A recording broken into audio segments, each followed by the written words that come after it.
Mga paalala para sa pasukan. From Jose Panganiban National High School Students Handbook.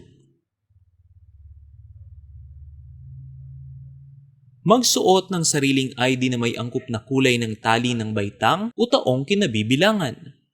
Magsuot ng uniporme na para sa babae at para sa lalaki. Magpagupit ang mga lalaki ng student haircut na 2x3. Huwag gumamit ng artipisyal na kulay ng buhok maliban sa itim. Panitilihing malinis ang balat, walang makeup o anumang tattoo.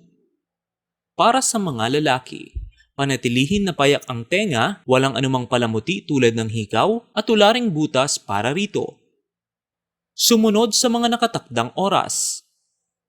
Pagpupugay sa bandila tuwing alas 7 ng umaga. Pagsasara ng gate tuwing alas 7:30 ng umaga at 1:30 ng hapon. Pagbubukas ng gate para sa uwian, alas 10:45 ng umaga at alas 4:30 ng hapon.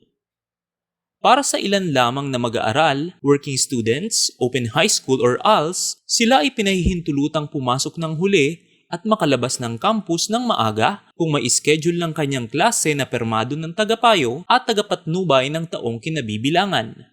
Kailangan din na may waiver na permado ng magulang o nagpapaaral.